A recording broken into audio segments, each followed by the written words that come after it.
Olá, somos alunos do curso de Pedagogia pela Universidade Estadual do Piauí. E hoje estamos aqui na Escola Municipal 13 de Maio, em Furta da Volta, município de Ipiranga.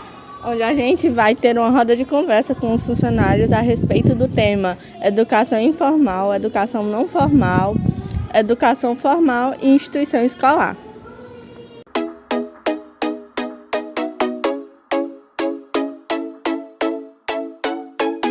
Estamos aqui com a pedagoga, professora e coordenadora da instituição, Sandra, e vamos entrevistar ela. Bom dia a todos. Bom dia. Sandra, a gente queria saber qual a importância da educação não formal para o desenvolvimento pessoal. Bom, gente, a educação não formal, a gente sabe, né, que ela capacita os cidadãos para o mundo e no mundo. Ou seja, ela habilita, forma também, mas esse papel de formar ficou mais com a parte da formal, né? Então, quando nós falamos de educação não formal, colocamos essa questão de habilitar, capacitar esses cidadãos, né? E também criar as possibilidades para a própria construção de conhecimento, abrindo aí as janelas de conhecimento sobre o mundo que circunda, né, os indivíduos e suas relações sociais no meio, né?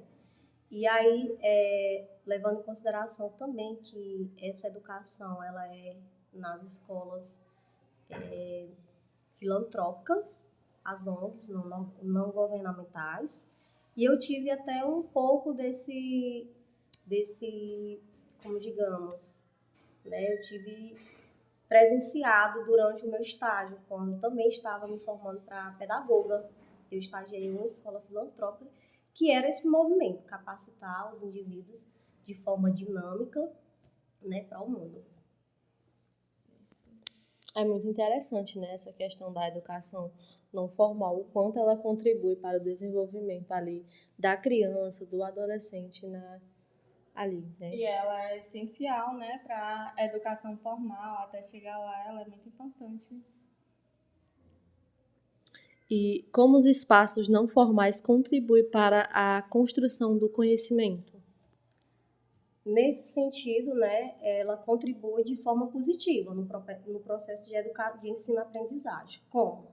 Oportunizando os momentos, né, dinâmicos, prazerosos também para que eles aprendam de maneira lúdica, fugindo mais da questão de regras, né, do sistema, e contribui também como difusores de conhecimento, contemplando o ensino igualmente o do ensino da sala de aula, né? Mas de uma forma bem dinamizada, lúdica, né? Que é o que a gente também usa na formal, só que nós temos uma limitação. Uma regra, né? Sim, nós temos regras a seguir na formal, né? E aí terminamos que a gente não faz tanto quanto deveria. E na informal, nessa não formal, a gente leva em consideração a importância desse trabalho, porque a partir dessa oralidade, né, nós trabalhamos com a parte oral do indivíduo, e a partir dessa oralidade a gente consegue também identificar quais são as suas capacidades. E qual é o papel do pedagogo no contexto educação e desigualdade? Ainda dentro da não formal, né? Uhum. Primeiramente, acompanhar bem de perto, né? Planejar também, tá ali sempre organizando o processo de ensino-aprendizado dentro desse espaço, né? E aí também a gente trabalha voltado para o movimento da realidade, que é a formação social desses educandos, né? O que eles aprenderam com a sociedade, buscando, né, o desenvolvimento como ser humano, né? A gente trabalha também essa parte do ser humano nesse processo. E é interessante como até agora as perguntas que a gente fez, uma coisa, né, ela puxa a outra. Sim. Essa questão da não formal, a informal, ela é bem parecida, né? Só muda alguns aspectos que a informal é dada na família, né? E a não formal ela é dada entre experiências, troca experiências entre os indivíduos. Agora, sobre a educação não formal. De que forma a educação informal contribui para a educação formal? Ao longo da vida, né? Ela contribui ao longo da vida, porque a educação informal, ela ocorre na família, no local de trabalho, na própria sociedade, né? E aí, na vida diária, no âmbito individual do ser humano, do indivíduo, né?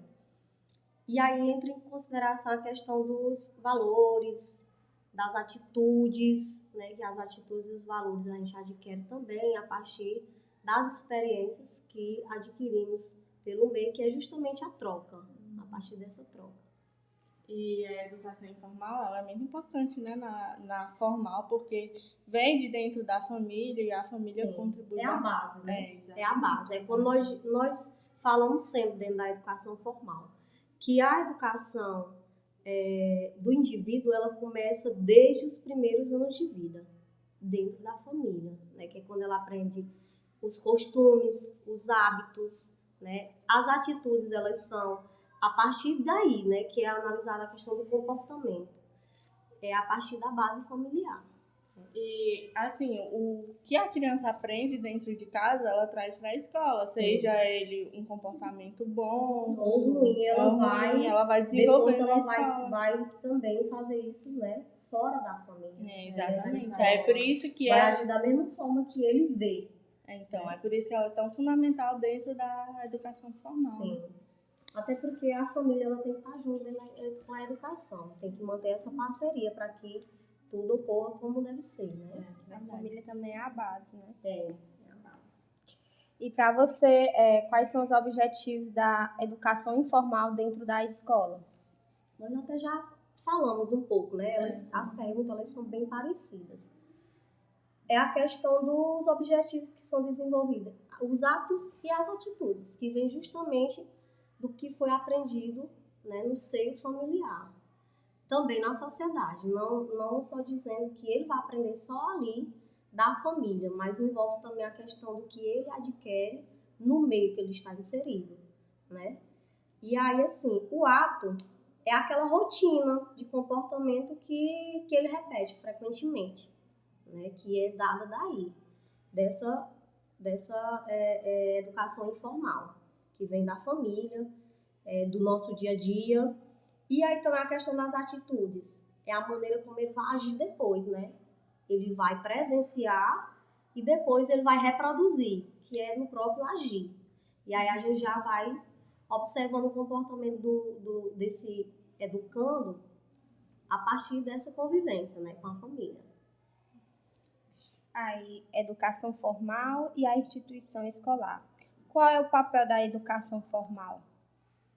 Olha aí, agora a gente vai focar bem nessa questão, né? Lá eu falei na não formal, é capacitar, né, o indivíduo. E aqui, nosso papel na formal é justamente formar os cidadãos para o mundo, para a sociedade, né? Para que ele esteja junto com a sociedade nas decisões, né? No trabalho, ele é preparado também para o trabalho, né? É um dos papéis da formal, porque nós estamos dentro de um sistema, e o sistema, ele é padronizado. Então, ele quer que a gente forme para o mundo, para a sociedade, para o mercado de trabalho, né, o indivíduo. E quais são os maiores problemas na educação formal? Vamos lá, são muitos, né, mas a gente vai pautar alguns. Né, eu coloquei... não é tanto nem só os problemas, mas também os desafios, né? Que às vezes os problemas a gente resolve alguns, mas os desafios são bem grandes, né? Dentro da educação formal. Primeiro, né, a questão da recuperação da defasagem do aprendizado. Depois da pós-pandemia, a gente teve muito essa questão, a defasagem. E a gente vem lutando até hoje para que isso melhore, né? Nós sabemos que recuperar ao todo não vai ser fácil, porque teve grandes perdas. Segundo, a participação da família, que é uma das coisas que, apesar da gente ainda ter essa parceria, mas ainda falta muito a família fazer seu papel juntamente com a escola. Então, coloquei a participação da família na vida escolar dos educandos, que ainda para nós é um grande desafio, né? Porque ainda nós não temos essa participação por completo. A maioria das famílias acha que participar é somente levar o filho à escola, pronto, levei, fiz meu papel, né? Ou quando é solicitado em uma escola para resolver algum problema que surgiu, né, com o filho, não, vou lá conversar e resolvo. Não é, né? Às vezes a gente precisa de apoio e de outras coisas, de algumas decisões que dependem também da família, né? E colocando isso, um dos desafios maiores que a gente tem, juntamente com a família, é na aceitação. Né? Nós sabemos que, hoje em dia, estamos aí na escola formal com muitos alunos, né, com essa questão de autismo, né, a questão dos alunos especiais, né? E aí elas ainda não entenderam quais são os direitos, quais são as obrigações também a fazer. Cobram demais, mas não fazem sua parte. E outra coisa, tem algumas famílias que não aceitam, né? E quando não há essa aceitação, então é um problema muito grande pra gente. É verdade. Né? E aí também tem o desinteresse por parte dos alunos. Né? Nós sabemos que nós estamos numa sociedade que não está fácil, essa questão do interesse. Eles ainda precisam entender que é preciso uma educação para formar eles para o mundo, preparar para o mercado de trabalho, e que isso é dentro da formal, né? E a inclusão, que também é uma das coisas que termina sendo um problema e um desafio, né? A inclusão social. Porque até hoje, gente, nós falamos em inclusão social, mas de fato ela não existe dentro da escola formal ou informal, independente da escola, né? Por quê? Nós integramos, mas para a gente incluir, nós teremos que ter um espaço adequado, com jogos, né? Todo preparado, com os profissionais também preparados para lidar com essas situações. Então, para nós é um grande desafio e problema, né? E até voltando também nessa questão do quanto é importante a questão da família ser um apoio e estar junto à escola, a gente vê como, por exemplo, casos em que também a família ela não participa ativamente na vida estudantil do aluno, né? Ali na formação, no estudo do aluno, ela não participa, como, por exemplo, às vezes em apresentações de escola, essas coisas. Muitas das vezes a família não está lá presente, não tem alguém presente, e a criança, ou até mesmo a adolescente, sente aquela falta, porque vê todos os colegas ali com alguém presente, e às vezes, muitas das vezes não vê, e aí é onde começa essa questão do aluno se perguntar, do aluno ficar desmotivado, como a Ellen falou. Surge até um pouco de revolta por parte do aluno, e aí ele vai criar aquele desinteresse e não querer agir mais nas atividades escolares. Sim, é outro ponto, né? Quando a gente fala nessa questão do desinteresse, vem essa questão mesmo, né? A família, às vezes, ela falha nessa parte, né? Que o convite sempre a gente faz. A escola formal, eu como parte da gestão escolar, né? A gente faz isso, mas às vezes a gente não vê acontecendo realmente por parte da família. E aí termina que a criança fica meio desmotivada, os adolescentes ficam frustrados, né? E é um dos problemas maiores hoje em dia, principalmente com ansiedade, depressão. E nós temos, todas as escolas têm esse problema, né? E quando a família ela fica distanciada, então tende a piorar, né? E somos nós também que damos esse suporte. Às vezes, né, nós fazemos até o papel da escola não formal, porque a gente para de dar ali o conteúdo que vem dentro daquele livro didático, que já é sistematizado, que já é pautado, né, dentro de uma grade curricular, e vamos ouvir, né, fazer o papel da família. Certo que a escola também tem que ter esses momentos, coloca eles para ser protagonistas, mas muitas das vezes termina parando para ouvir eles porque há essa necessidade. E alguns relatam que minha família não me ouve, minha família não me entende.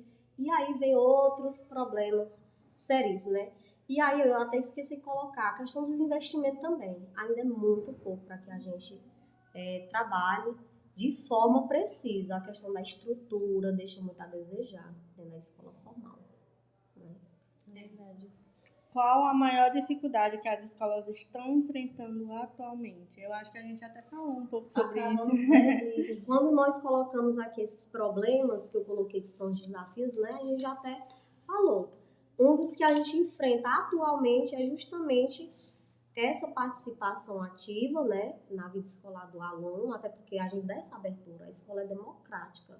A gente dá essa abertura para a família, para ouvir eles também as opiniões.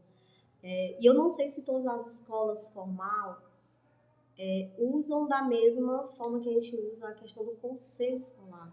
A gente tem um conselho escolar, a gente não toma decisão nenhuma antes de passar por eles, né? Que é o certo. Tudo que vai acontecer a gente tem que convocar, conversar e dar espaço. Nesse conselho escolar, a gente tem abertura. É uma pessoa da comunidade, representando a comunidade, a igreja, né? Aí nós temos um aluno representando todos os alunos, professor, aí a gestão, e cada um tem seu papel ali dentro, justamente para estar ajudando também a gente nessa questão desses desafios, desses problemas. E a dificuldade, gente, a maior, digamos que a maior mesmo, é justamente lidar com os problemas pessoais dos alunos, que são os problemas que eles trazem de casa, às vezes, né? E acaba afetando até no desenvolvimento deles. Desenvolvimento escolar, desempenho, a nota às vezes cai demais justamente por conta disso. E é mesmo aquela questão de nós pararmos para ouvir, né, para tentar resolver, solucionar ou dar uma melhorada. E também é muito importante, porque eu mesmo, quando eu estudava aqui, que inclusive já estudei aqui, nossa, é muita felicidade eu voltar aqui, né, já assim, na ingresso na vida acadêmica, né, na UESP, e voltar aqui para me fazer essa entrevista é muito emocionante. E eu me lembro que quando eu estudava aqui, que eu também tinha meus problemas, que eu também sofro com essa questão de ansiedade, eu tinha os professores que davam esse suporte para a gente, e o tanto que é importante, porque ali a gente se sente, dá aquele ânimo e dá aquela... como se fosse aquela acordada assim para o mundo. Gente, é muito importante mesmo essa questão. É por isso que a escola é considerada como segunda família, né? Porque os problemas de casa, querendo ou não, afetam a escola. Sim. E aí os professores cumprem o papel da família. Muitas vezes eles não têm o apoio, como você falou. E aí os pedagogos é quem enfrentam esses problemas, tentam ajudar de forma coerente. Aparamos, na verdade, né? Como Josiane falou aí na fala dela, ex-aluna, né? A Thaís também, ex-aluna, e sabe como a gente funciona aqui, né? E eu também sou ex-aluna, tive o prazer de voltar como professora, agora coordenadora da escola, e é muito gratificante, porque a gente sabe como que é os professores, né? E sabemos também que tem muitas escolas que os professores simplesmente vão para a sala de aula, dar seu conteúdo, né? E acabou. Deu seu conteúdo e não dá importância ao que o outro está sentindo, né? Que a gente até fala a questão da empatia, não é eu pegar lá e tomar dores dele e ficar no lugar dele ali, não. Eu olhar para o outro, né? E a gente tem muito esse olhar voltado para os nossos alunos. Sempre quando eles mudam de comportamento, opa, alguma coisa está errada. Vamos lá, vamos conversar. A gente procura conversar de forma que não constrange eles também na frente dos outros colegas, né, Josiane? E aí, às vezes, não resolvemos de todo o problema, mas ajudamos. Damos ânimo. Dá aquela segurança para o aluno. Ele se sente bem, né? Ele sabe que tem ali uma pessoa para conversar, para dar um conselho, para parar num momento difícil. E aí até melhora na questão do rendimento. Né? Sim. A desigualdade educacional ainda está presente na contemporaneidade. Se sim, o que pode ser feito para diminuir essa desigualdade? Sim, essa daí sem dúvida é sim, né? Nós sabemos que a desigualdade social está presente no âmbito escolar todo o tempo. Mesmo que a gente diga, não, aqui não há. Ah, sim, né? Eu acredito que não tem uma escola que possa afirmar que isso não aconteça. Nós temos desigualdade racial, étnica, todos os tipos, né? E é muito difícil lidar com essa desigualdade. E como a gente tenta resolver, as soluções que a gente busca para isso são palestras, são projetos que envolvam também a família, Porque, gente, assim, não colocando aqui que a família, né, induz o aluno a fazer, mas se a gente for estudar bem a fundo, a gente entende que é na família que ele aprende. É na família que ele aprende a ser racista, a olhar pro outro com a cara de nojo, a não aceitar a questão da diversidade, que é onde a escola, não adianta, nós temos escola diversa, né? Nós temos a diversidade presente na escola. E quando nós temos, quando a gente não faz isso com a família, se a gente não trabalhar juntamente com a família, não adianta que nós trabalhamos com os alunos, ele entende ali enquanto a gente está falando. Mas depois ele vai voltar a fazer a mesma coisa, porque eu costumo dizer o seguinte, nós somos treinados pela família a ser, né, racista, a olhar para o outro com essa desigualdade, tu tem mais do que eu, tenho mais do que você, eu posso isso porque minha família tem mais do que você, né? Porque se a gente for voltar a essa questão da desigualdade, é justamente isso, é achar que ele é melhor por conta da condição social. E às vezes não, né? A gente sabe que não pode desmerecer os que não têm uma condição igual ou menor. Né? Que a capacidade dela não surge, não é daí, não é da condição social, e sim do desempenho do aluno. É verdade. E como o professor, ele pode lidar com essa desigualdade social dentro da sala? É bem parecida com essa outra pergunta também, né? Porque os professores, eles trabalham juntamente com a coordenação, né? Eu, como coordenadora, estou para sugerir, para conversar com o professor e ver qual é a melhor forma da gente estar trabalhando, né? E aí ele leva para a sala de aula e a gente leva também para todos os alunos no geral, né? A questão das reuniões que a gente faz em pátio, a gente trabalha bastante isso, né? E dentro da sala de aula, a partir de dinâmicas, atividade lúdica, né? Dá para tirar do conteúdo alguma parte que dê para trabalhar também com a ludicidade, né?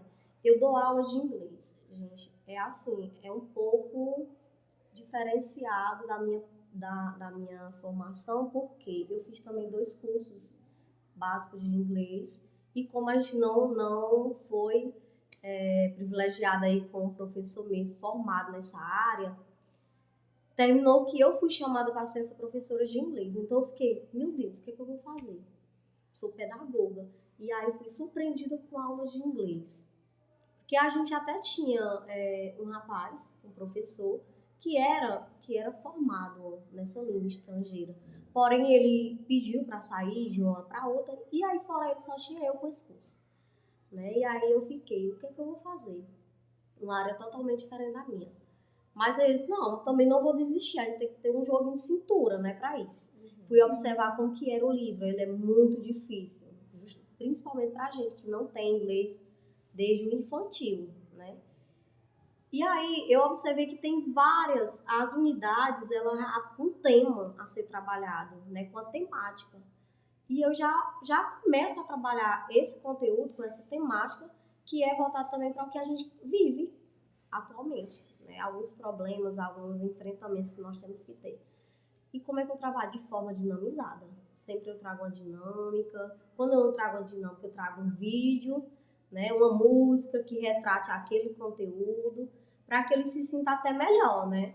E aí teve um que até me chamou muita atenção, que foi bem recente, é o que a gente está passando atualmente. Os transtornos, né? Os problemas enfrentados pelo jovem na atualidade.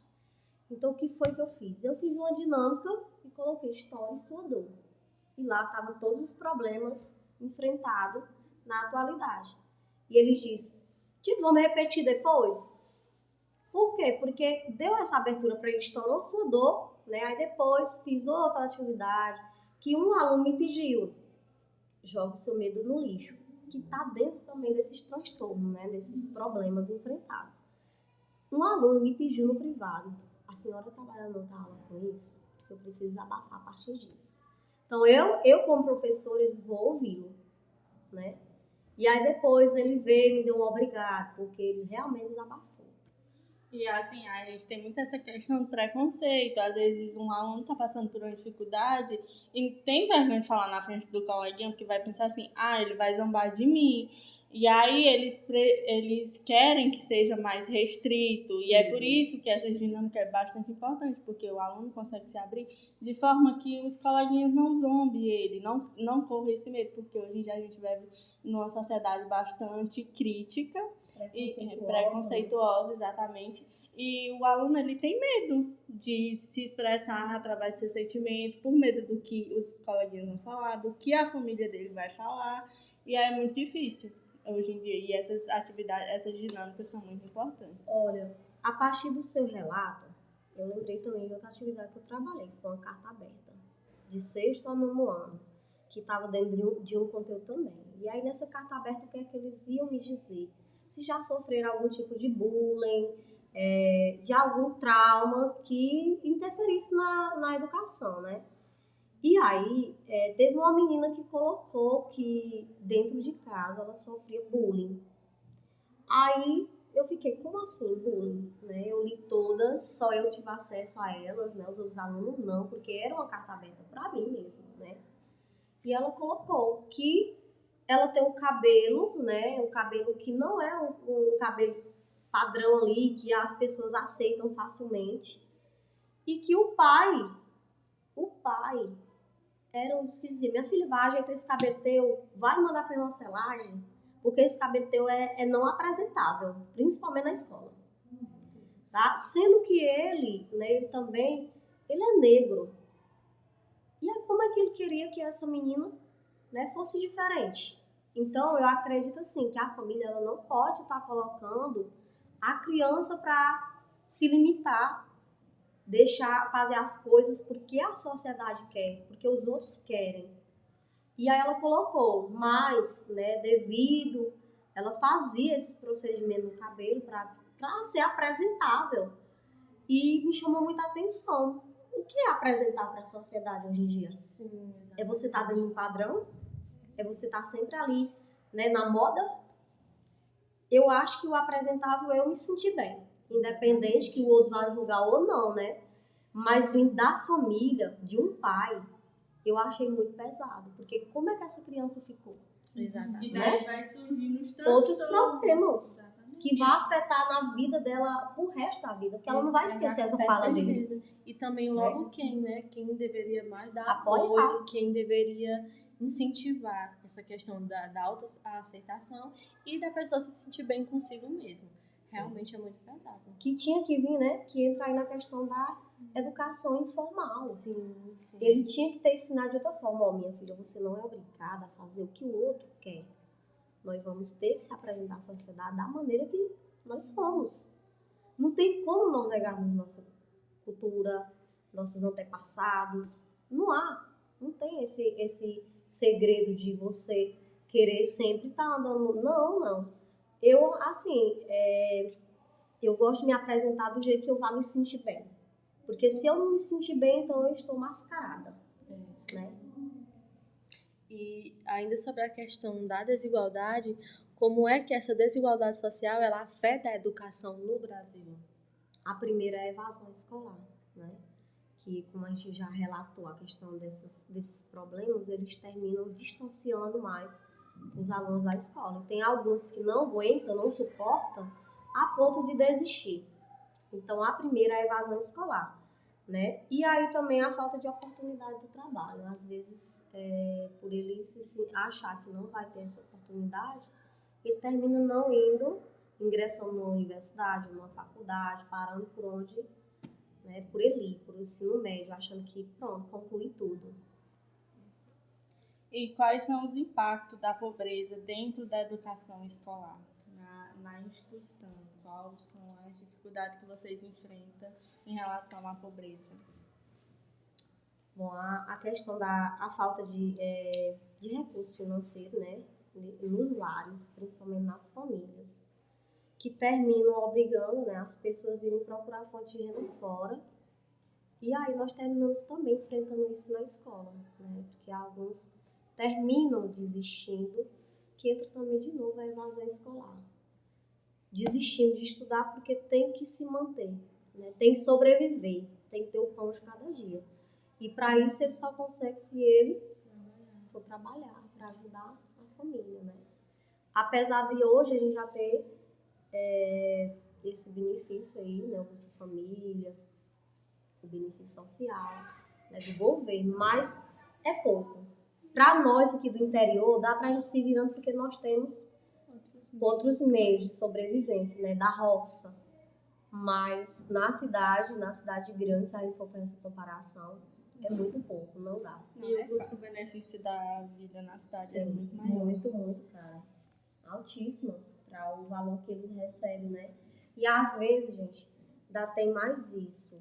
É pobre? Não, então não vou dar nenhuma oportunidade de trabalho para ele, porque ele não tem, né, nenhuma capacidade, ele não tem nenhum preparo, né, nem habilidade. E aí termina que eu acho e eu não vou dar essa oportunidade, né?